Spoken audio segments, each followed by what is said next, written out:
Assalamualaikum warahmatullahi wabarakatuh.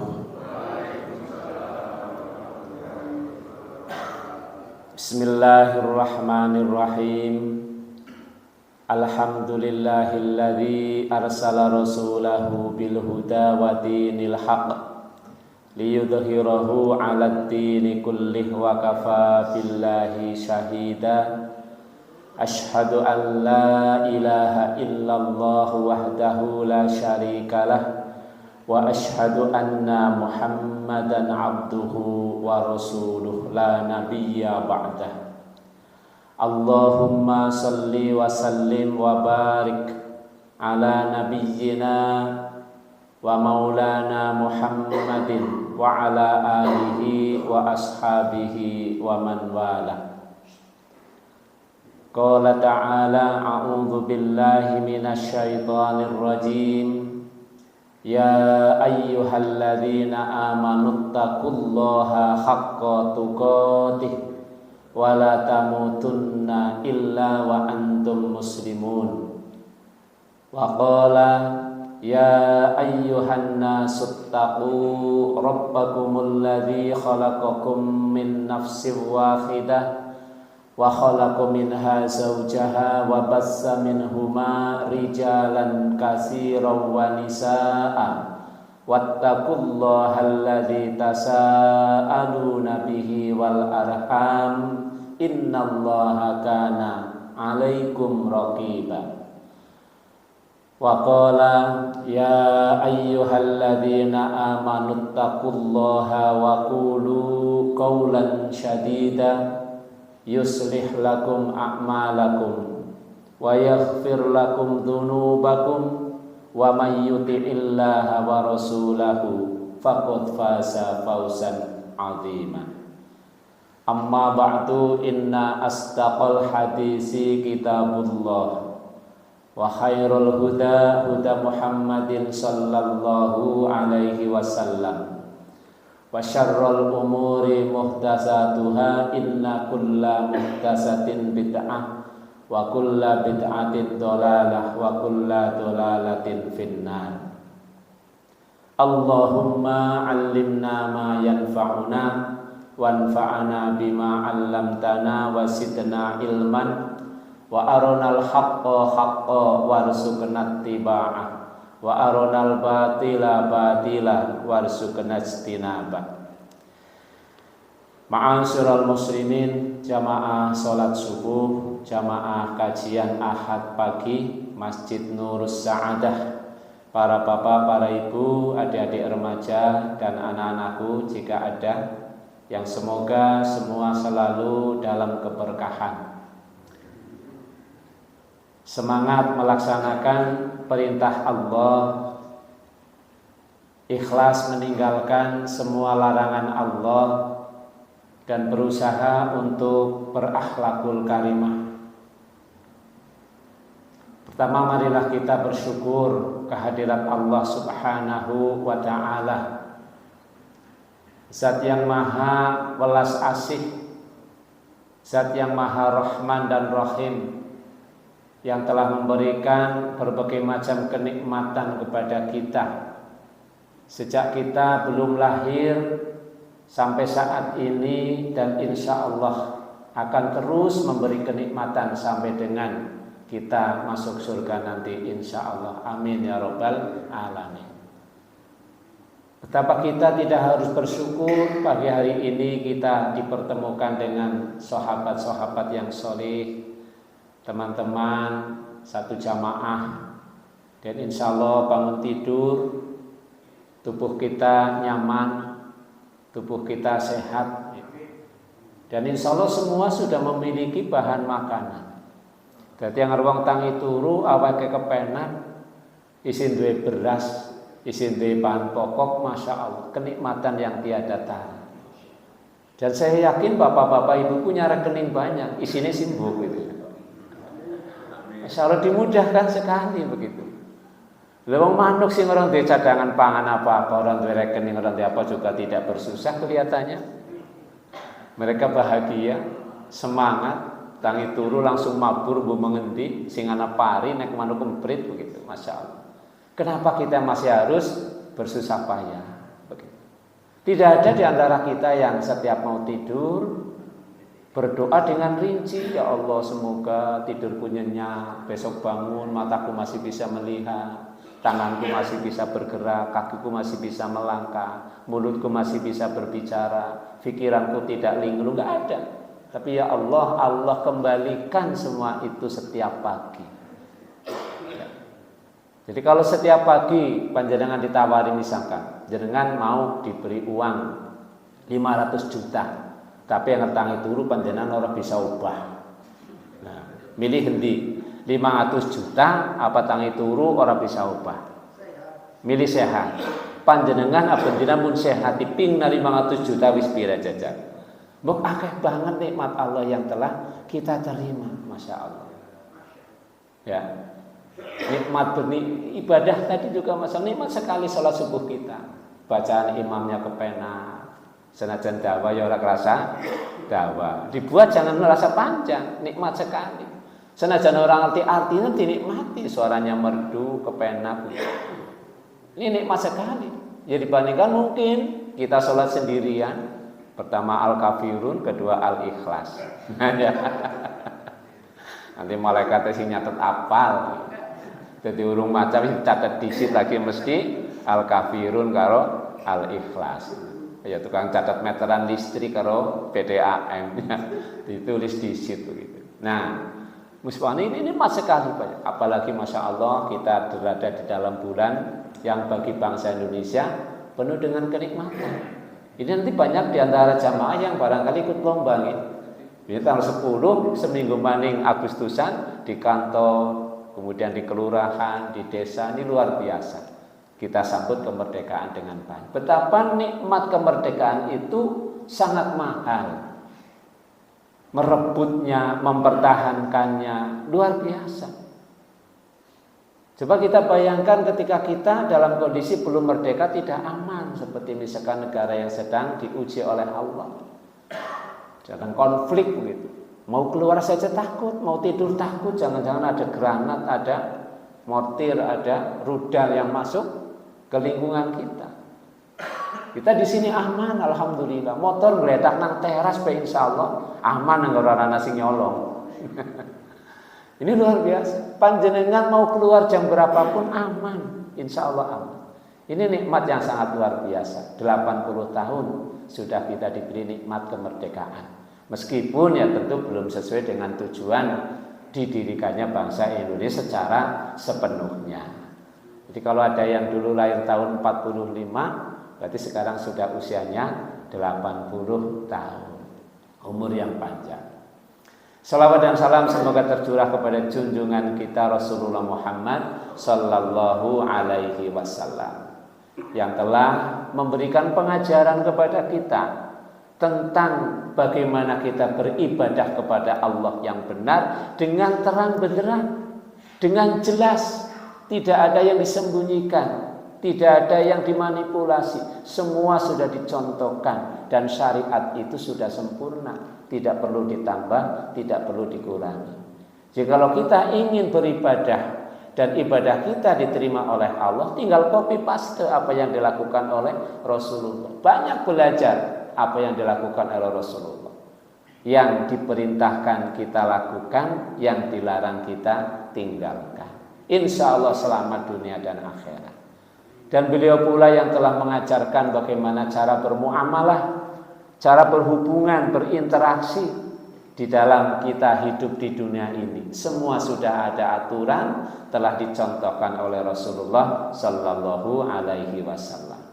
Semoga dengan kita banyak berselawat, Allah akan memberikan kepada panjenengan kita semua balasan, memberikan balasan kepada kita.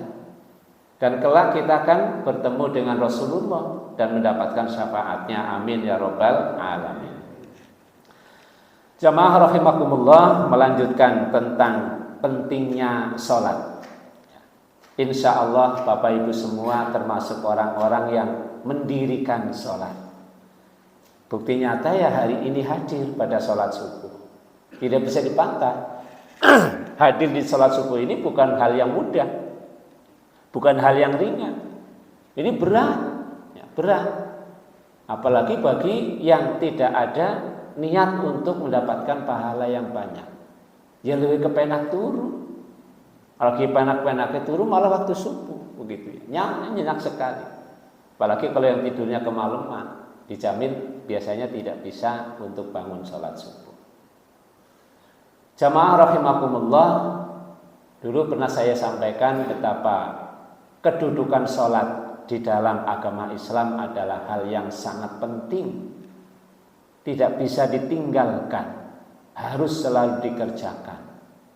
Dan intensitas pengerjaannya sehari yang fardu saja 5 kali, berbeda dengan rukun Islam yang lainnya. Sholat mendapatkan penekanan.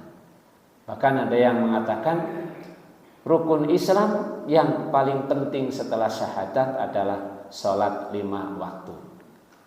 Nah, mari Bapak Ibu rahimakumullah, kita jadikan sholat kita sesuai dengan yang dituntunkan oleh Rasulullah. Dalam hal ini mari kita kerjakan sholat fardu secara berjamaah. Allah Subhanahu wa ta'ala telah berfirman di dalam surat Al-Baqarah ayat 43. Surat kedua ayat 43. A'udzu billahi minasyaitonir rajim. Wa aqimus sholata wa atuz zakata warka'u ma'ar raki'in. Mudah dihafal insyaallah. Wa aqimus sholata wa atuz zakata warka'u ma'ar raki'in. Wa aqimus sholat, dan dirikanlah sholat. Wa atuz zakat, dan tunaikanlah zakat, bayarkanlah zakat. Warka'u, dan rukuklah kalian ma'ar raki'in, bersama orang-orang yang rukuk. Jamaah rahimakumullah, Syekh Asy-Sya'di di dalam kitab tafsirnya mengenai ayat ini, beliau mengatakan bahwa surat Al-Baqarah ayat 43 ini memerintahkan kepada kita untuk melaksanakan sholat secara lahir dan batin. Jadi secara lahir kita hadir di tempat sholat ini. Secara batin ketika kita melakukan sholat, hati kita, jiwa kita tidak lari kemana-mana, tidak melayang-layang, tidak mengembara. Dan ini harus kita kondisikan, Hati kita, pikiran kita luar biasa hebat, bisa menembus batas dan waktu.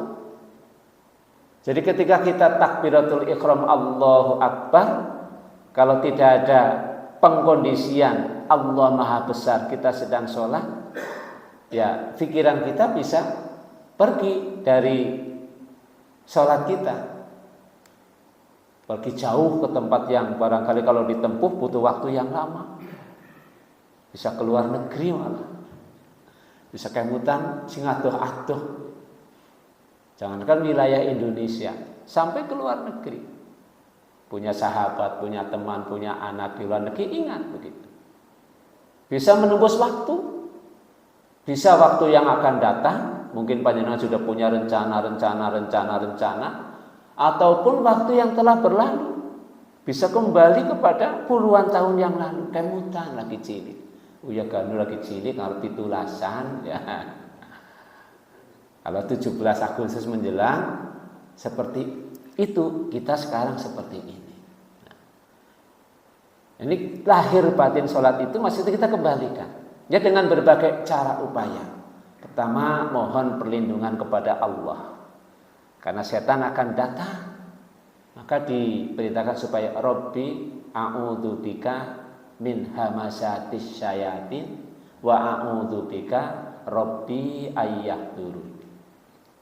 Itu isti'adzah, berlindung kepada Allah. Wahai Rabbku, aku berlindung kepadamu dari godaan setan dan dari hadirnya setan, ya, dalam sholat kita. Masya Allah, kalau tidak karena pikiran kita melayang, kalau tidak kita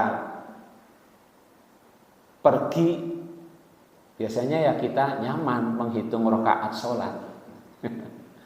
Paling banter ya sholat fardu 4 rakaat, 4 rakaat. Menghitung 4 rakaat saja kita sering keder. Ya wis telu apa? Ya kudu tahiyat awal apa berdiri. Ya kalau panjenengan di bulan sop-sop ini nyaman, nggak masalah ikut imam. Coba kalau yang di depan blank begitu, ragu. Dan meskipun itu tidak masalah dalam sholat berjamaah. Kalau memang lupa, ada yang mengingatkan. Gitu. Tapi enggaknya benar-benar sholat imamnya kelalen. Berarti kan bermasalah ingatannya. Nah, ini supaya sholat kita itu betul, maka As-Sa'di mengatakan ayat ini memerintahkan kepada kita supaya sholat secara lahir dan batin. Warka'u ma'ar raki'in, dan rukuklah kalian bersama orang-orang yang rukuk. Ya. Ini perintah untuk kita sholat secara berjamaah dan menunjukkan wajibnya. Kenapa? Ma'ar raki'in, orang-orang yang rukuk itu berarti banyak. Gak mungkin sholat itu dilaksanakan sendirian. Dan kata-kata ruku ini juga mewakili sholat. Artinya ruku itu adalah salah satu hal yang harus dilakukan ketika sholat, dan tanpa ruku sholat kita tidak sah. Nah, ini menunjukkan perintahnya sholat secara berjamaah. Nah, ini poinnya di sini. Mari kita makmurkan masjid kita dengan sholat berjamaah. Masya Allah, beruntung panjenengan. Perumahannya nyaman, tertata rapi, ya, kondusif begitu, Masya Allah. Tempat ibadahnya pun nyaman sekali, luas, parkir gampang, air juga nggak pernah kurang, listrik juga alhamdulillah lancar dibayar, ada pak subur begitu. Nyaman sekali, dan takbirnya luar biasa, selalu berusaha untuk membuat nyaman untuk para jamaah, ditata. Ya. Biasanya kan wonten masjid sing Masya Allah kayaknya orang tahu disapu. Ya, ada jejak-jejak fisiknya begitu. Akeh rahmat, akeh apa. Qur'ane ora ditata kayak. Wis Qur'ane budak, pating seridil gitu. Tidak tertata dengan rapi. Meskipun di salah satu segi Quran Buddha itu lebih baik daripada masih ada plastiknya gitu. Artinya dia digunakan untuk belajar, dibaca. Jadi sebab Buddha apa? Sering dibaca, sering digunakan, sing nganggo bocah rebutan. Ya, wajar kalau sampulnya lepas. Ya lebih baik yang bagus kita tertata. Ini sudah nyaman sekali. Mari kita makmurkan. Ya fungsi utamanya ya untuk sholat berjamaah. Nah, jamaah rahimakumullah, tentang keutamaan sholat berjamaah panjenengan sudah insya Allah paham bahwa sholat berjamaah itu lebih baik daripada sholat sendirian. Dan ini disebutkan dalam hadis yang diriwayatkan oleh Bukhari Muslim, berarti muttafaqun alaih. Hadisnya sahihain begitu, disahihkan oleh dua pensahih hadis yang sangat luar biasa. Rasulullah Shallallahu Alaihi Wasallam bersabda, "Sholatul jamaati afdalu min sholatil fardhi bisab'i wa isyrina darajah." Sholat berjamaah itu lebih utama daripada sholat yang dilakukan secara sendirian dengan ditingkatkan derajatnya sebanyak 27 derajat. Nah, secara gampangnya kan anggar panjenengan sholat fardu sendirian itu dinilai 1. Kalau panjenengan sholat berjamaah sholat fardu itu berarti dikalikan 27. Sayang kalau kita mendapatkan hanya 1, padahal ada kesempatan, tidak ada uzur. Kok kita tidak mengejar yang 27 derajat? Dan ini terbuka untuk siapa saja. Allah memberikan kesempatan kepada siapa saja yang mau meraihnya. Tidak harus dibatasi dengan persyaratan-persyaratan tertentu. Tidak harus umur, tidak harus kemudian jarak dari rumah, enggak. Karena ada biasanya pembatasan-pembatasan. Sekarang kalau panjenengan punya putra lulus dari SMP, dari SMA, atau ke SMP, SMA atau SD itu, jarak mempengaruhi. Jarak mempengaruhi. Bisa diterima nilainya lebih rendah karena dekat dengan sekolah. Ya ada kelebihan, ada kelebihannya begitu. Sekarang menjadi rata-rata memang tujuannya untuk memajukan semua sekolah. Tapi saya pernah bertemu dengan guru yang biasanya murid-muridnya itu pilihan. Jadi sekolah Broto ya adalah SMP 1, SMA 2, SMA dan SMA yang lain. Dulu ketika masih dengan tes, dengan NEM, boleh mulang gampang. Mulang bocah pintar-pintar, daya dukung dari orang tua kuat. Istilahnya ces begitu. Lha siki bocah rata-rata kilometer. Sistem ujiannya kan sekarang berbasis komputer. Nah, PPDB-nya berbasis kilometer. Nah, ini kan tidak nyambung ya. Tidak nyambung walaupun ada keuntungannya. Nah, orang berjamaah itu Masya Allah tidak dipersyaratkan yang macam-macam. Yang penting muslim, kemudian juga mukim, ya, bertempat tinggal. Jamaah rahimakumullah, setiap muslim boleh mendirikan sholat berjamaah di mana saja asalkan tempatnya suci secara umum. Bisa di rumah, bisa di padang pasir, bisa di lapangan maupun di masjid. Nang lapangan sih kepripun. Dan misalkan sekarang kalau di kampung-kampung itu ada lomba 17-an antar RW bal-balan. Nah, biasanya gelute kalau bal-balannya rame gelute. Lah ora tahu latihan. Wong kurang setengah jam di pemain isi kurang loro. Arep main api kepriwe? Comotan. Yo, gayan yo ganti klambi. Napa sih? RW-ne dhewek main kok kurang loro. Ya di lapangan ora tahu latihan fisik, melayu 10 menit ambekane wis entok. Ora tahu li bal melayu-melayu keseltok. Nah, akhirnya emosi penontonnya, gelut begitu. Nah, seandainya pada pertandingan RW-an itu dimulai setelah asar, mestinya kan udah kumpul sedurunge asar. Nah, waktu asar adzan sudah di lapangan. Nah, ini kalau orang yang ingat Allah ya tetap sholat begitu. Sholatnya di lapangan boleh, yang penting suci, kelihatan tidak ada najis di situ.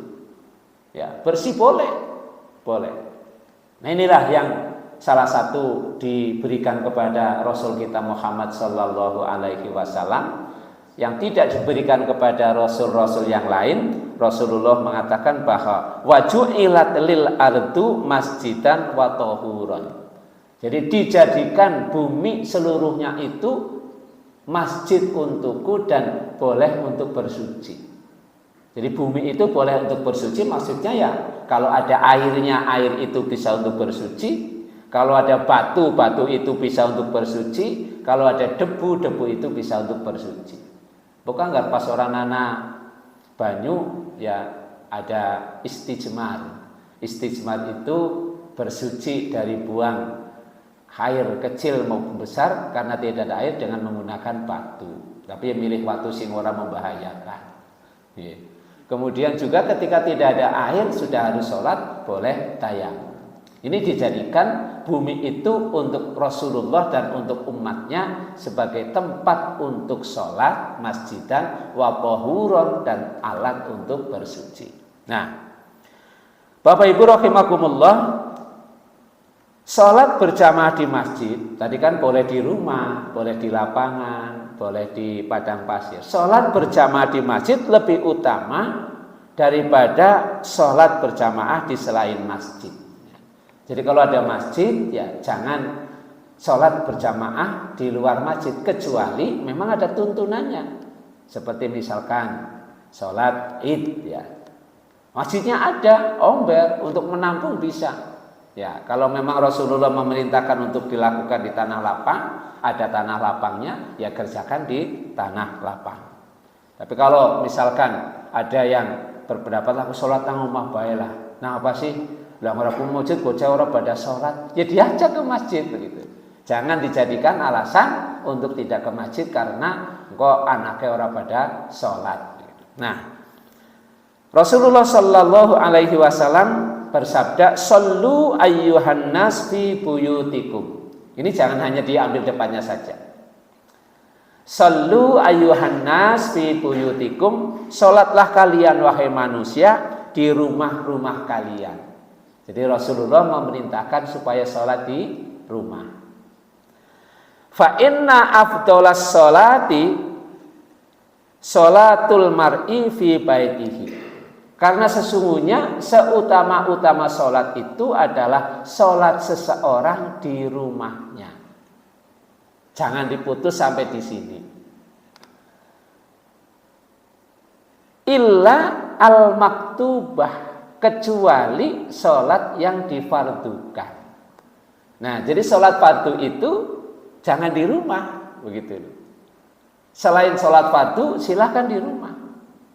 Panjenengan sholat duha tidak perlu datang ke sini ke masjid. Di rumah. Kalau pas di kantor ya di masjid kantor atau di mana saja.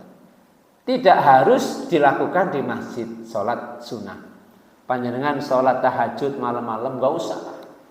Jam 2:30 datang ke masjid ke sini. Wah malah ada unsur pamer kan. Oh iya kok rajin banget jam 2:30 wis mau masjid. Kalau ada setan membisikkan dalam hatinya, kemudian ada orang yang memujinya dia menjadi senang, ya ini tidak menjadi ikhlas. Bahkan malah harus disembunyikan. Para sahabat ahli sholat malam, tapi tidak pernah ada yang nge-share gitu ya. Nah waktu itu belum ada alat media, tapi nggak pernah dia mengatakan sholat malam ini, nggak pernah, disembunyikan amalnya. Para sahabat ahli puasa, tapi dia tidak pernah ingin puasanya itu diketahui. Orang kayaknya kadang-kadang di sangi bakso dina Senin. Ayo bakso lu, Lombok ngerti sih dina Senin loh. Maksudnya anggar Senin aku gue puasa. Mbok ngerti loh dina Senin. Nah, ucapan seperti ini sudah menunjukkan bahwa ya ada motivasi begitu supaya diketahui bahwa dia ahli puasa. Bahkan para sahabat ketika malam-malam bertadarus Al-Qur'an ini tidak kemudian memakai pengeras suara. Kalau zaman sekarang misalkan mic anyar, tuku, salon anyar dijajar bertadarus begitu. Ya enggak bagus. Para sahabat ketika bertadarus Al-Qur'an, ya jelas mereka hafalannya lebih banyak dari kita, bacanya lebih baik wong Arab. Itu sengaja melirihkan ketika ada orang lewat supaya tidak diketahui. Nah, jadi Bapak Ibu rahimakumullah, sholat di rumah itu baik untuk kita selain sholat fardu. Bahkan Rasulullah itu rumahnya dempet dengan masjid. Ya. Ketika subuh Rasulullah melakukan 2 sholat sebelum subuh itu di rumahnya. Kalau panjenengan mau mengikuti nggak apa-apa. Tapi kalau datang ke sini tinggal sholat tahiyatul masjid. Tapi kalau jauh ya repot. Nah, bukan berarti kita supaya datangnya setelah azan itu ketika kita sempat sholat di rumah, kita sholat di rumah nilainya lebih baik. Atau misalkan panjenengan sholat zuhur jamaah di masjid, kemudian tidak sholat sunnah ba'diyah di sini, kemudian sholatnya di rumah, ini juga diperbolehkan. Jadi selain sholat al-maktubah adalah disebutkan sholatlah wahai manusia di rumah kalian. Sesungguhnya sholat yang paling afdol untuk seseorang adalah sholat di rumahnya kecuali sholat fardu. Ini hadis riwayat Bukhari dan Muslim. Jadi sahih luar biasa. Alasan mengapa kita sholat berjamaah di masjid. Nah, pertama, masjid adalah tempat yang mulia dan suci, terjaga insya Allah. Pokoknya anak kucing mlebu. Agar anak kucing berkeliaran di dalam, ya dikhawatirkan kucing itu biasanya buang air kencingnya itu sembarangan. Bahkan muja begitu. Panjenengan kalau bertamu di suatu tempat kok di situ banyak kucing, panjenengan parkir mesti motornya diuyui. Karena apa? Kucing itu mau menandai bahwa ini wilayah saya, gitu, wilayah saya. Bahkan panjenengan bisa, kalau nggak pernah jamaah di sini ada kucing, jamaah panjenengan bajunya dikencingi, begitu. Ini jamaah saya, begitu. Ini memang kucing, ya, kucing. Gitu. Walaupun ini tidak dilarang, ya, kalau nun sewu, kalau ada yang orang sangat cinta kucing, ya perhatikan kesuciannya, begitu ya. Karena ada saking senengnya kucing akeh banget, dan umai nganti mambune ora karu-karuan. Ini mampu uyuh kucing, mampu kotoran kucing. Nah, jamaah rahimakumullah, masjid tempat yang mulia dan suci. Kemudian sholat di masjid kayak tadi berjamaah. Ini menunjukkan syiar, menampakkan syiar dalam hal banyak berjamaah. Dan banyaknya jamaah ini juga dinilai. Rasulullah Shallallahu Alaihi Wasallam bersabda juga dari bukan Rasul, maaf, Imam An-Nawawi menyampaikan ketika tidak ada uzur, tidak ada alangan bagi laki-laki, maka dia sholatnya harus di masjid. Ini untuk bapak-bapak ya. Beliau mengatakan inna shollar rajulu fi baitihi bi rafiqihi aw zaujatihi aw waladihi haza fadilatal jamaah lakinnaha fil masjidi afdal wa haitsu kanal jama'u minal masajidi aksara fahuwa afdal. Ketika seorang laki-laki sholat di rumah bersama temannya, ada tamu misalkan, kemudian bersama istrinya atau bersama anaknya, maka ia tetap memperoleh keutamaan berjamaah, tetap mendapatkan keutamaan berjamaah. Akan tetapi jika dilakukan di masjid itu lebih utama. Ingatlah bahwa jamaah semakin banyak di masjid itu tentu lebih afdol. Warka'u ma'ar raki'in, dan rukuklah kalian bersama orang-orang yang rukuk. Jamaah di masjid lebih banyak, tentu lebih afdol. Salat berjamaah ketika dilihat dari mazhab Syafi'i, Imam Syafi'i, panutan kita juga, rujukan kita juga. Salat berjamaah dalam salat Jumat dihukumi fardu ain. Jadi kalau salat Jumat itu fardu ain, fardu kewajiban yang harus ditunaikan secara pribadi. Karena apa? Salat Jumat tidak bisa dilakukan sendiri, harus berjamaah.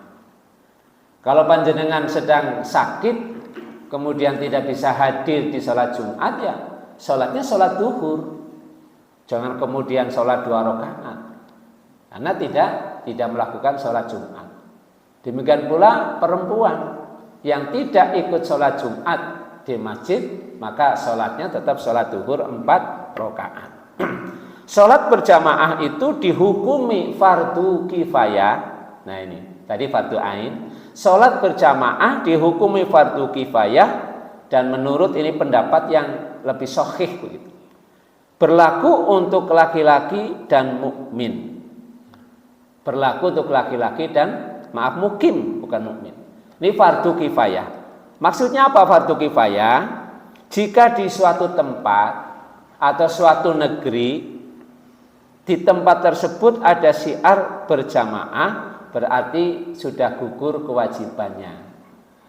Tetapi jika masyarakat menyepakati bahwa sholat berjamaah cukup di rumah saja, sehingga tidak tampak syiar sholat berjamaah, maka kewajiban sholat berjamaah ini belum dianggap cukup. Taruhlah misalkan satu perumahan ini yang terdiri dari mungkin berapa RT atau berapa RW, kakaknya banyak. kok tidak ada syiar sholat berjamaah, maka kewajiban fardu kifayahnya belum tercukupi. Tapi kalau sudah ada masjid di sini, sudah ada yang sholat berjamaah, dikumandangkan azan, kemudian ada yang tidak sholat berjamaah, berarti sudah tidak terkena fardu kifayah, sudah ada yang sholat berjamaah. Cuma tadi afdolnya berjamaah. Nah, sholat berjamaah untuk wanita juga disyariatkan, tetapi tidak ditekankan sebagaimana untuk laki-laki. Sholat berjamaah bagi wanita dilakukan di masjid boleh, tetapi tetap sholat berjamaah wanita itu lebih utama dilakukan di rumah. Ke masjid tidak dilarang, ke masjid boleh, sepanjang tidak ada fitnah, sepanjang tidak ada madharat. Kalau di rumah ada jamaah, lihat di jamaah dari mana perempuannya misalkan, sing ora bener kan bapaknya melu jamaah nang omah iku lho. Alasannya ngimami bojone. Ini tidak dibenarkan. Kalau ibu-ibunya berjamaah di rumah dengan anaknya perempuannya itu nggak masalah. Yang bermasalah ketika bapaknya tidak ikut juga jamaah di masjid. Sholat berjamaah tidaklah diwajibkan bagi musafir. Jadi ketika panjenengan dalam keadaan safar, ini kalau mau ikut berjamaah boleh, kalau tidak pun tidak ada kewajiban. Apalagi kalau safarnya itu sampai jauh yang bisa menjadikan ada rukhsah, ada keringanan, panjenengan mampir di satu tempat ya berjamaah dengan kelompoknya. Misalkan satu rombongan, satu mobil, 8 orang ya, ini maaf mau dijamaah. Ya boleh sholat satu kelompok itu, tetap berjamaah. Tapi seandainya panjenengan sholat sendirian, ini pun tidak terkena hukum wajib karena sedang dalam kondisi safar. Bapak Ibu rahimakumullah, sholat berjamaah di masjid menurut Imam Syafi'i. Kalau tadi kan berarti sholat fardu ya lebih baik di masjid. Nah sekarang kalau sholat di masjid, hukum sholat berjamaah di masjid adalah fardu kifayah karena sholat di masjid itu syiar. Jadi nampak ada syiar. Syiar itu menunjukkan ya gerengseng keagungan dalam kita beragama. Syiar itu ada sholat berjamaah, kemudian Idul Fitri, Idul Adha itu juga syiar. Termasuk melaksanakan kurban ini juga syiar. Maka harus kita tumbuhkan supaya ghirah keagamaan kita tumbuh dan bisa menggentarkan musuh. Oh jebule wong Islam gue akeh antara lain seperti itu. Jebule wong Islam gue pada mampu, pada sugih, alhamdulillah. Buktinya apa? Lho kayak sing ada kurban akeh pisan. Sapine penganti 10. Ini menunjukkan syiar. Kalau misalkan masjid segede ini, jamaahnya juga luar biasa, rumahnya bagus-bagus, kok kurban mung wedhus loro misalkan ya. Seumpama begitulah. Kan berarti syiarnya tidak ada. Syiarnya tidak ada. Pada kurban nang ndi ora Pak ya. Ini adalah ya kurban kalau tidak ada halangan yang lain ya lebih baik di lingkungan. Kecuali kalau misalkan kemarin ada program yang lebih dinilai manfaatnya lebih baik. Ada dibuat rendang ya. Jadi kurban itu dipotong tidak di masyarakat tapi bekerja sama dengan pabrik gitu. Kalau Muhammadiyah itu ada rendangmu ya.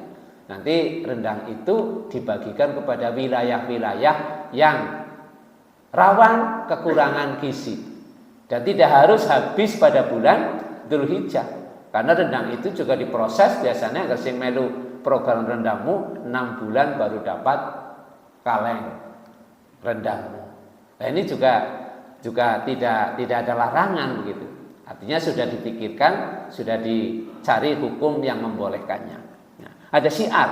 Jadi sholat fardu itu menunjukkan syiar. Jika sudah ada sebagian yang menegakkannya, maka kewajiban yang lain gugur. Ini tegaskan. Sholat berjamaah itu fardu kifayah. Kalau sudah ada yang melakukannya, berarti yang lain gugur. Ya kayak pengurusan jenazah itu kan fardu kifayah. Kalau sudah ada yang mengurusi, memandikan, mengkafankan, menyolatkan sampai menguburkan secara bagus sesuai dengan tuntunan, berarti yang lain meskipun tidak ikut sudah tidak terkena kewajiban. Tapi kalau tidak ada yang mengurusi sampai membusuk, nah ini semuanya berdosa. Sholat berjamaah di masjid bagi laki-laki lebih utama daripada sholat berjamaah di rumah, di lapangan, di pasar, atau di tempat-tempat tertentu. Karena ada hadis yang menunjukkan utamanya berjalan ke masjid. Nah, berjalan ke masjid untuk sholat jamaah itu sudah dinilai kebaikan, Masya Allah. Apa kudu mlaku? Mboten. Agar aku kudu mlaku harus jamaah nang lurus saat tekan kene jam 7. Udah telat. Panjenengan yang jauh pakai sepeda boleh, pakai sepeda motor boleh. Zaman Nabi memang nggak ada yang pakai motor, orang belum ada motor, tapi ada yang mengendarai unta. Jadi parkirannya parkiran unta. Maka ketika ada konsep tawakal, ada seorang jamaah yang membawa unta, itu untanya ora dicancang, tidak diikat. Sudah saya tawakal kepada Allah, anggar pancen ora hilang ya ora. Dilarang yang seperti itu. Perintahnya apa? Ikil wa tawakal. Kamu ikat dulu untanya yang kencang, baru pasrahkan kepada Allah, tawakal. Jadi nggawa motor kudu dikunci. Kunci disit sampai bismillah, tawakal kepada Allah. Aja jor-joran kuncine nang cemandel bae ya. Ora di gue ya namanya bukan tawakal. Mempersilahkan untuk dibawa. Nah, Bapak Ibu rahimakumullah, sholat berjamaah di masjid yang lebih banyak jamaahnya lebih afdol daripada sholat di masjid yang sedikit jamaahnya. Angger ana di perumahan ini 2 masjid, ya kalau memilih afdol ini dipilih yang jamaahnya lebih banyak. Ini berarti menunjukkan bahwa perintah untuk berjamaah. Nah, meskipun sholat itu kan ya hak sendiri-sendiri ya. Pernahkah ada takmir misalkan di sini yang mengundang kepada warganya untuk berjamaah secara kayak undangan pengantenan begitu? Nah, kalau ada luar biasa. Ya, kadang-kadang ya wis lah, urusannya dewek-dewek. Sebenarnya ini termasuk ya kurangnya kepedulian. Misalkan takmir ada satu rumah atau mungkin ada penduduk baru di sini, pendatang begitu, dekat dengan masjid, dan yang orang tahu keton mau masjid, cobalah didatangi. Kalau memang muslim diajak untuk berjamaah. Ini bagian daripada syiar. Atau sing wis nang kene ketganu, wis tahu jamaah tapi prei. Mandek begitu loh, futur. Jadi berhenti nggak jamaah, lama sekali nggak jamaah. Kenapa sih? Anu tersinggung gitu ya. Kan biasanya ada anu kecentok gitu ya. Bisa juga anu sandalnya hilang kapok ora jamaah lagi. Sandal lembe tuku mau masjid malah hilang kapok ora jamaah. Mendingan kelangan sandal anu jamaah daripada sandalnya butuh tapi orang mendapatkan nilai keutamaan berjamaah. Ya bawa sandal yang biasa. Nah, Bapak Ibu rahimakumullah, begitu pula sholat di rumah yang lebih banyak jamaahnya lebih afdol daripada yang sedikit jamaahnya. Kita sedang membicarakan menurut Imam Syafi'i. Sholat berjamaah di masjid yang jamaahnya lebih banyak lebih afdol. Di rumah pun yang jamaahnya lebih banyak akan lebih afdol. Jadi dicak semua. Nah, tapi ada perkecualian. Ada dikecualikan ini. Kita pahami. Sholat berjamaah di masjid walau sedikit jamaahnya lebih afdol daripada sholat berjamaah di rumah yang banyak jamaahnya. Nah, nang masjid jamaahnya sedikit, di rumah jamaahnya banyak. Misalkan sedang apa? Sedang ada pertemuan, sedang banyak tamu. Nah, panjenengan udah sholat di sini aja. Ini tempatnya mobil kok. Nang garasi misalkan. Garasinya mobil banget, orang sugih, mobil 5 bim lebu kabeh ditata. Nah, untuk sholat berjamaah cukup ketika pertemuan. Tapi ada masjid sebetulnya nggak jauh. Nah, meskipun jamaah di rumah itu lebih banyak, di masjid cuma 2 shaf, misalkan pokoknya jumlahnya lebih sedikit, tetap di masjid ini lebih utama. Jadi usahakan di masjid. Maka Bapak Ibu rahimakumullah, ketika ada tamu, jangan menghalangi kita untuk sholat berjamaah. Kalau memang masuk waktu sholat ya kita ajak tamu kita untuk sholat. Kalau tidak mau izin, saya mau sholat dulu. Penting sekali, tidak bisa ditinggal. Aja orang kepenak. Kita ajak jamaahnya. Bersyukur sekali kalau panjenengan ngajak tamunya mau, padahal mau tamunya ora tahu berjamaah, kemudian di situ ada kenikmatan, sehingga masya Allah. Sejak itu kemudian rajin berjamaah, panjenengan sebagai wasilah, perantara sadarnya dia untuk berjamaah. Insya Allah setiap dia berjamaah, panjenengan akan mendapatkan kebaikan. Ini termasuk juga dakwah, ya, termasuk dakwah. Ada tamu anak-anak kita misalkan, panjenengan punya putra sudah SMA, kancane pada tekamono, pas masuk waktu tubuh, diajak, kita ajak, ayo sholat dulu, anak kita dan teman-temannya. Belum rasanya kalau sudah, jangan dibiarkan semuanya bocah ya sekarpe. Ini jangan membiarkan hal-hal yang seperti itu. Nah, yang kedua, sholat berjamaah di masjid terdekat lebih afdol daripada sholat berjamaah di masjid yang banyak jamaah tapi jauh, lebih dekat. Ya, misalkan panjenengan kan yang hujan, abendina hujan, sholatnya nang Masjid Sudirman atau Masjid Al-Islah, lebih jauh. Nah, di sini ada. Nah, ini lebih utama yang dekat. Kecuali kalau misalkan ada, ya mungkin tidak bisa dipungkiri ada kecocokan dan ketidakcocokan. Biasanya ketidakcocokannya itu kalau tarwes ya imamnya udah maca kedawan. Aku mau lah sholat namanya, napa sih suwe banget. Apa maning ketana jadwale dipampang dititeni dina kiye dina sakit dina apa maning. Nah, sareng ngene maning. Anu suwe banget salate sih. Sing cendhek banter dititeni juga. Wong sing isuk ngene maning ki, ngene banter. Maka ada masjid-masjid yang kadang jamaahnya penuh karena apa? Salatnya patas, cepat dan terbatas. Tapi ya tetap harus memenuhi tumakninah. Aja kayak sing nang video. Ya, berapa menit Pak? Sholat hanya 7 menit kok 21 rakaat sih kayak ngapa banter. Tentu tidak ada tumakninah dan tidak ada ajaran yang seperti itu. Nah, jamaah rahimakumullah, selanjutnya kita boleh meninggalkan sholat berjamaah ketika ada udzur, ada larangan. Nah, karena Imam Nawawi mengatakan la rukhsatan fi tarkil jamaah sawaan kulna sunnatan aw fardu bi kifayatin illa min udrin amin aw khasin.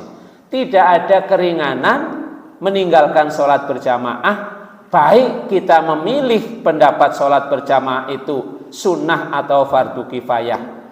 Ya, jadi nggak ada keringanan meninggalkan. Imam Nawawi mengatakan seperti itu. Boleh meninggalkan sholat berjamaah ketika ada udzur secara umum ataupun secara khusus. Nah, ada udzur itu halangan secara umum, secara khusus. Secara umum, udzur itu artinya berlaku bagi setiap orang. Jadi kabeh merasakan, misalkan hujan yang lebat sekali. Pas arep maghrib nganti adzan, nganti bar maghrib udane gede banget. Ini udzur. Dan harus ada masyakoh, harus ada kesulitan. Kesulitannya, dia melakukan kudu hati-hati nyekel payung, nah nanti membahayakan, bisa jatuh, bisa kepleset. Nah ini udzur. Tapi ada masyakoh, ada kesulitan. Atau panas banget, kalau di kita sih enggak, kalau di Arab ya panas banget, malah bisa dijamak kalau panas banget. Jadi panasnya orang lumrah begitu, kalau pas musim panas. Saya pernah tahun 2016 pas haji waktu itu panas banget. Itu ada mbah-mbah dari daerah NTB di Masjid Nabawi pulang jamaah keluar sandale orang nana. Wis kesepuan banget. Nah kudune kan tidak nekat, tapi dia nekat berjalan nang aspal. Itu baru sampai separuh perjalanan dari hotel ke masjid itu sikile wis melepuh digotong. Nah, aku batin ki sikil melepuh iki nganti metutung iki telapakane marine pirang dina. Karena begitu panasnya. Jadi aspalnya sampai meleleh. Nah, kaki saja sampai langsung kosong. Nah, ini masyakoh kesulitan. Ini boleh tidak berjamaah. Sedangkan udzur yang khusus, ya jenis sakit, kemudian sangat lapar atau haus, wis komat kok jangan ngelih banget ya. Ya, boleh silakan makan dulu. Bahkan kalau ada makanan sudah terhidang, kok kemudian dikumandangkan sholat, disunahkan makan dulu. Sebab mau sholat di situ kan mutan panganane baik. Duh kayak entong nang kancaku kayaknya. Nah ini boleh makan dulu, ya, boleh makan dulu. Ini manusiawi lah ya, khawatir begitu. Kemudian ingin buang hajat, masya Allah. Jangan wis komat kok langsung terasa, ya harus jangan dipaksakan, keluar dulu. Syukur masih menangi jamaah, kalau enggak ya sholat sendiri. Namburi suwe banget kalau sholat syukur 2 rakaat kan cepet. Ya. Kudu nguculi kelambi, nguculi sahur barang. Ya Allah, tekan kene wis kasih orang melu jamaah sebab apa? Ingin buang hajat. Enggak apa-apa, ini udzur. Ini halangan. Insya Allah sudah mendapatkan pahala berjamaahnya karena panjenengan sudah niat berjamaah. Takut terkena madorot, yaitu tadi, ya. Nyabrang ora bisa, umahe di seberang jalan, siki motore orang anak mandeke, banter-banter mana. Kan banyak orang mau berjamaah, kecelakaan ini banyak. Orang anak sing nuntun, orang anak satpame nggak berani mudorot. Ini boleh meninggalkan jamaah. Ya kalau di sini aman kan ya, orang betul lah. Enggak anak motor, yang motor ada banter-banter. Kemudian yang berikutnya adalah takut ketinggalan rombongan. Nah, kalau misalkan panjenengan sedang dalam safar, kemudian juga nembe maem pete apa jengkol. Ini udzur secara khusus karena dia sendiri. Ya. Kalau dia nekat sholat, Allahu Akbar, bisa menimbulkan tidak nyaman. Nah, ini boleh meninggalkan sholat berjamaah atau ya pakai makanan yang ya. Jadi anggar arep maem peteng kok bar sholat duhur berjamaah. Nggak bebas, ya. Nanti tubuhnya tidak terganggu. Nah, kemudian yang berikutnya juga menyelamatkan orang yang butuh untuk segera ditolong. Kayak tadi, mau sholat berjamaah, ada kecelakaan, kudu digawa ke rumah sakit, ya tinggalkan sholat berjamaahnya, bawa segera, ini darurat ke rumah sakit. Coba ya tak sholat ya, geredak nakono baik, mati. Ya, cara ini mati. Ini darurat untuk menolong ini boleh meninggalkan. Ya. Demikian Bapak Ibu yang kami hormati, pas jam 6:05 sesuai dengan yang ada di pamflet ya. Mohon maaf atas segala kekurangannya. Mari kita tunaikan sholat fardu berjamaah. Barangkali ada pertanyaan, monggo. Kalau tidak ada kita akhiri. Monggo Pak Syukur.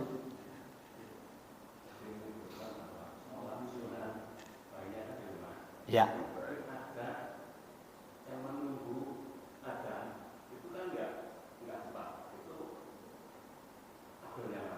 Menunggu adzan di sini.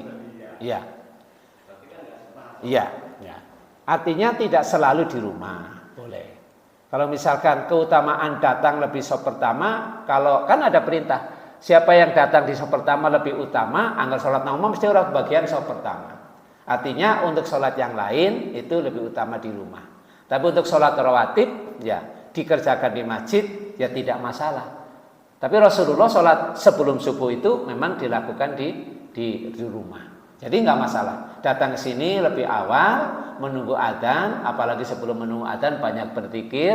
Kemudian juga boleh sholat sunnah, namanya sholat mutlak. Ini juga bagus. Jadi tidak kaku banget mesti lah kok tuh naumah kok cinta kangennya malah telat kabeh gitu dia. Artinya sholat duha, sholat malam itu lebih baik di rumah. Tapi kalau yang mengiringi sholat fardu tidak ada larangan untuk di masjid. Mendengarkan azan itu juga sama dengan mengumandangkan azan, apalagi kalau menirukan lafalnya. Ini luar biasa. Dan itu tidak mungkin dilakukan kalau dia datangnya terlambat. Jadi nggak masalah datang lebih cepat, kemudian tidak berbenturan loh dengan perintah sholat sunnah di rumah. Kan sholat sunnah jenisnya banyak sekali. Tidak hanya sholat yang dilakukan sesudah atau sebelum sholat fardu. Mengatakan nih, kasih bun. Demikian Bapak Ibu, mari kita akhiri dengan membaca doa penutup majelis. Subhanakallahumma wa bihamdika asyhadu an la ilaha illa anta astaghfiruka wa atubu ilaik. Assalamualaikum warahmatullahi wabarakatuh.